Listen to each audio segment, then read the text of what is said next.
देखो 3D में slope नहीं होता है, 3D में होते हैं डायरेक्शन रेशियोज।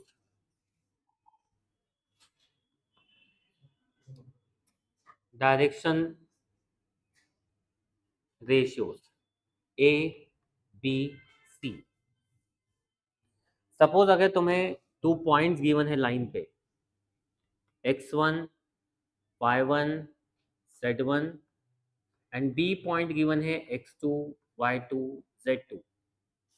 तो डायरेक्शन रेशियोज जो है ना वो ऐसे निकाले जाते हैं, x2 minus x1 y2 minus y1 and c आता है z2 माइनस z1 करके। इस तरह से हमारे drs निकलते हैं। शॉर्ट में हमारे पास एग्जाम में dr लिखा होगा। drs means direction ratios. ये डायरेक्शन रेशियोज से बने हैं डायरेक्शन कोसाइंस। जैसे एक लाइन एक्स एक्सिस से जो एंगल बनाती है दैट इज अल्फा, तो उसका कॉस अल्फा निकाला जाता है plus minus A upon A square plus B square plus C square. Now ABC means क्या? डीआर्स। तो कॉस अल्फा हो गया इसका पहला डायरेक्शन कोसाइन। अल्फा मतलब एक्स एक्सिस के साथ एंगल, बीटा मीन्स लाइन का वाई एक्सिस के साथ एंगल,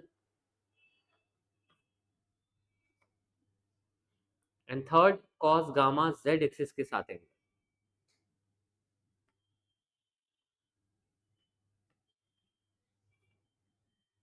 अगर तुम इनका स्क्वायर करके प्लस करोगे तो cos square alpha, cos square beta and cos square gamma की वैल्यू हमें क्या मिलती है? 1।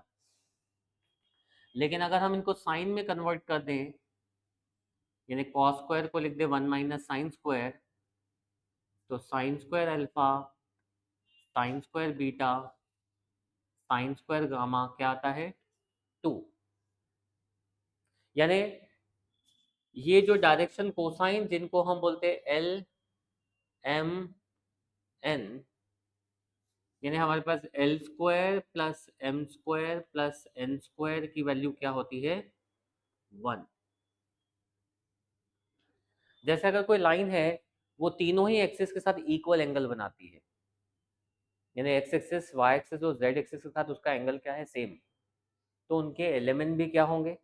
सेम होंगे। तो अगर उस केस में मैं इसका एंगल फाइंड करूं या डायरेक्शन कोसाइंस फाइंड करूं, मैंने तीनों को इक्वल ले लिया, तो एल स्क्वायर आ जाएगा 1/3, यानी एल आ जाएगा प्लस माइनस 1/। यानी अगर कोई लाइन तीनों एक्सिस से इक्वली इंक्लाइन है तो उस केस में डायरेक्शन कोसाइंस क्या होते हैं? 1/√3, 1/√3, 1/√3, तीनों इक्वल होते हैं।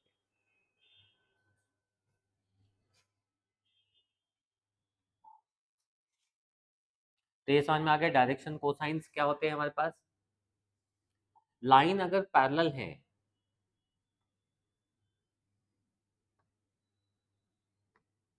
तो उनके डायरेक्शन रेशियोज जो होते हैं वो प्रोपोर्शनेट होते हैं,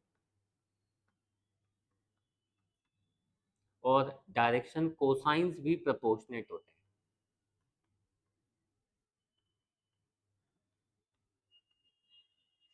लाइन अगर परपेंडिकुलर है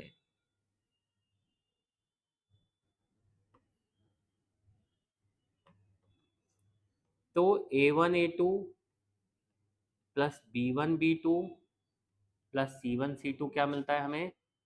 0। और l1 l2 m1 m2 plus n1 n2 क्या मिलता है हमें? 0। क्लियर है?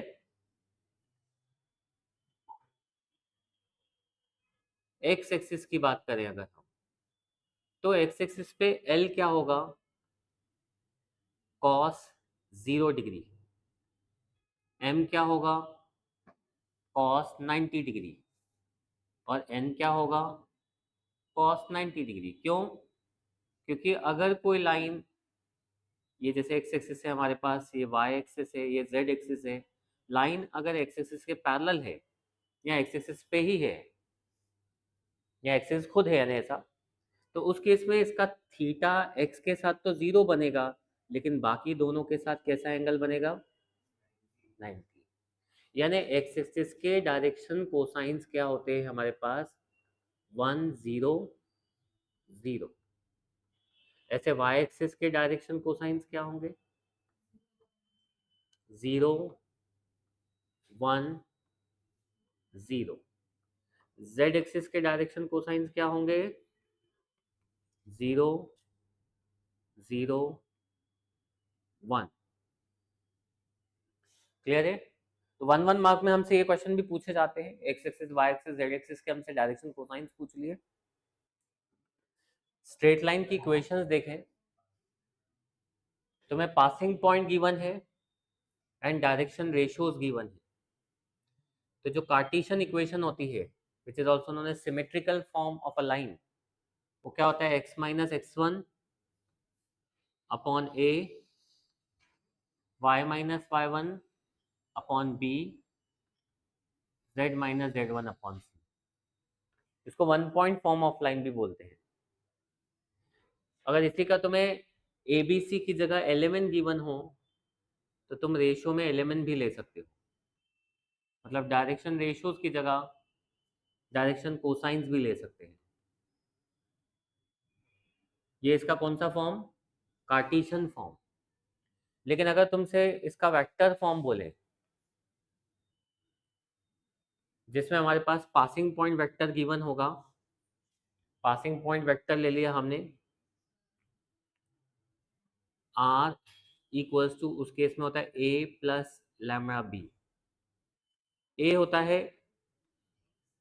पासिंग पॉइंट वेक्टर, मतलब जो पासिंग पॉइंट है ना, x1 इसके साथ लगा दो यूनिट वेक्टर i, y1 के साथ unit vector j and z1 के साथ यूनिट वेक्टर k, तो ये बन गया हमारा पासिंग पॉइंट वेक्टर। और b वेक्टर मतलब पैरेलल वेक्टर, जो एक्चुअली डायरेक्शन रेशियो से बना होता है, ए आई प्लस बी जे प्लस सी के। कंफ्यूज नहीं होना, ये बी डायरेक्शन रेशियो के लिए लिख रहे हैं, ये वेक्टर है, वेक्टर बी पैरेलल वेक्टर है ये। एंड लैम्डा क्या है? कांस्टेंट है यहाँ पर। तो ये इसका कौन सा फॉर्म हुआ? Vector form. तो वेक्टर फॉर्म में भी हम कार्टेशियन फॉर्म से भी वेक्टर फॉर्म बना सकते हैं। ए क्या होगा? x1 y1 z1 के साथ यूनिट वेक्टर लगा दें, और बी क्या होगा? ए बी सी के साथ यूनिट वेक्टर्स लगा दें। Equation of line passing through two given points. इस केस में हमारे पास 2 पॉइंट है, x1 y1 z1, x2 y2 z2। Equation होती है x minus x one upon में, अभी हमने देखा था a आता है which is equal to x2 minus x1, y minus Y one upon में y2 minus Y one, z minus z1 upon में z2 माइनस z1। ये हमारे पास इसका कार्टेशियन फॉर्म आ गया। और वेक्टर फॉर्म में हमारे पास 2 पॉइंट वेक्टर होंगे। एक वेक्टर a होगा x1i plus y1j plus z1k, और एक बी वेक्टर होगा हमारे पास x2i y2j z2k। इस केस में वेक्टर फॉर्म होता है हमारे पास a plus lambda times of vector b minus vector a।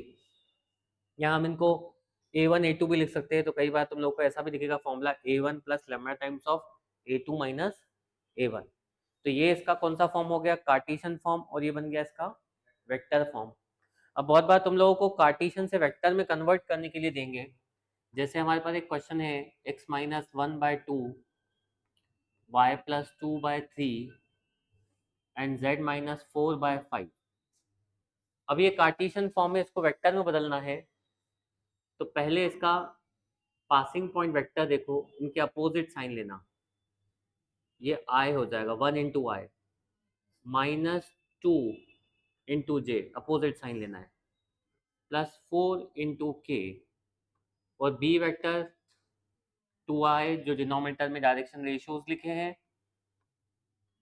Now vector form होता है r equals to a plus lambda times of B, यानी ये हो जाएगा I minus 2j plus 4k plus lambda times of 2i plus 3j plus 5k। इस तरह से हम किसी भी लाइन की इक्वेशन को वेक्टर्स, कार्टेशियन से वेक्टर या वेक्टर से कहाँ ले जा सकते हैं, कार्टेशियन पे।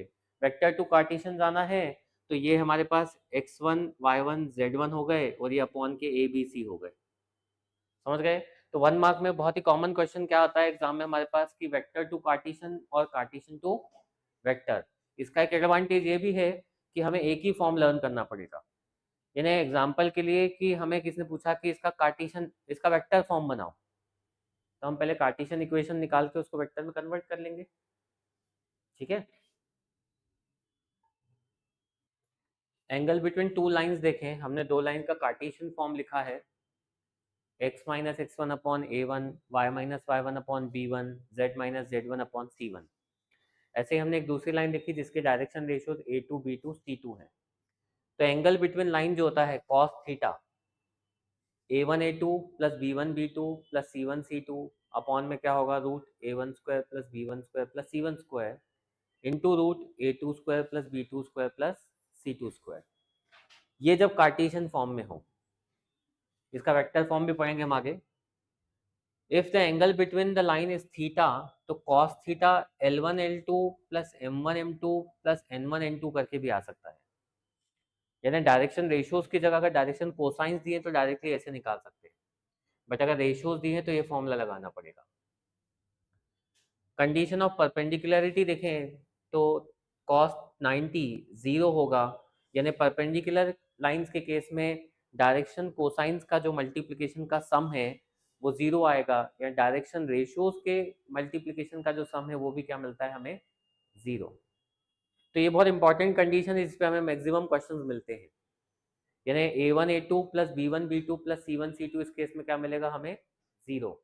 एंड जैसा मैंने अभी थोड़ी देर पहले बताया, अगर यही पैरेलल लाइन होती तो पैरेलल के केस में रेशियो सेम मिलता है, परपेंडिकुलर के केस में डायरेक्शन रेशियोज और डायरेक्शन कोसाइन के प्रोडक्ट का सम जीरो मिलता है। आया समझ में। तो इस तरह से हम लोग क्या फाइंड कर सकते हैं, एंगल बिटवीन टू लाइंस। इसी का अगर हम वेक्टर फॉर्म देखें तो सपोज हमारे पास टू लाइंस हैं, a1 plus lambda times of b1 and second line is a2 plus mu times of b2।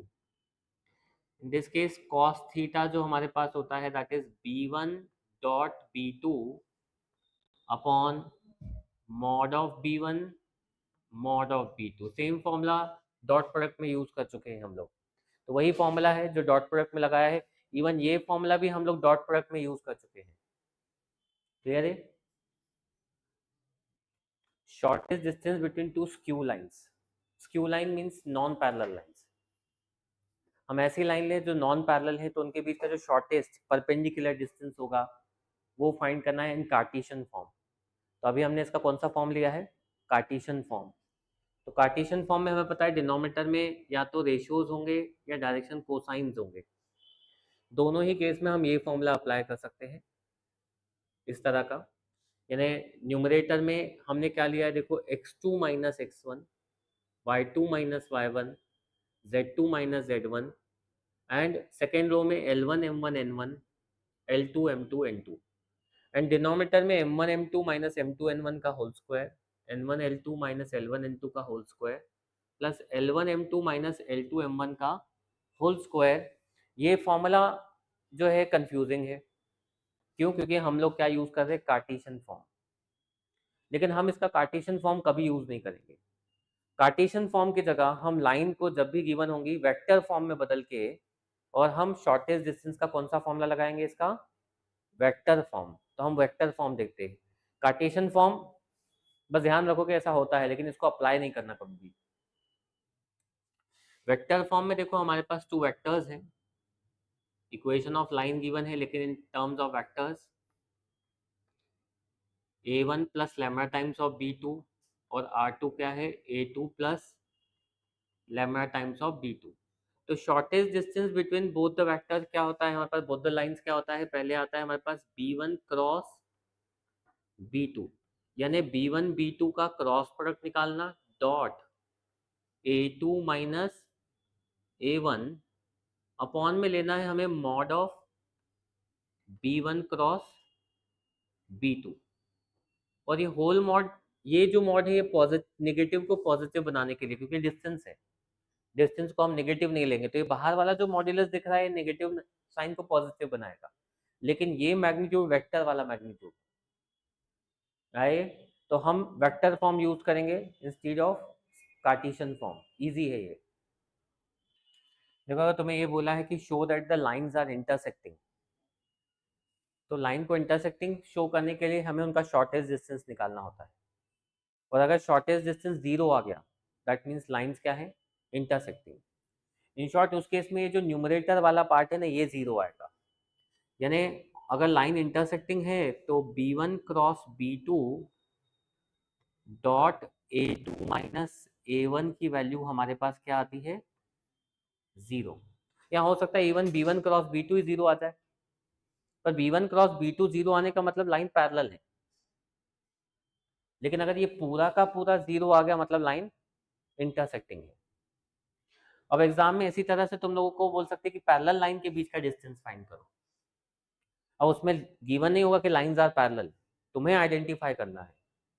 अगर दोनों का बी वेक्टर सेम है, दोनों का बी वेक्टर सेम है, तो हम क्या अज्यूम करेंगे कि ये क्या है, पैरेलल लाइंस। उस केस में शॉर्टेज डिस्टेंस का फॉर्मूला हमारे पास ये होगा, a2 माइनस a1 का क्रॉस प्रोडक्ट चाहिए b के साथ अपॉन में मॉड्यूलस ऑफ वेक्टर b। ये कब लगाना है हमें, जब दोनों लाइन पैरेलल हैं। कैसे पता चलेगा पैरेलल है, उनका बी वेक्टर सेम होगा, बी वेक्टर सेम हो गया तो पैरेलल लाइन का फॉर्मूला लगाना। अगर गलती से तुमने ये वाला लगा दिया तो इसमें बी क्रॉस बी तो 0 हो जाएगा, शॉर्टेज डिस्टेंस ही 0 आ जाएगा। तो शॉर्टेज डिस्टेंस अगर 0 आ रहा है यानी कि b1 क्रॉस b2 0 आ रहा है कभी गलती से, तो ये फॉर्मूला मत लगाना, फिर कौन सा फॉर्मूला लगाएंगे हम, पैरेलल लाइंस वाला।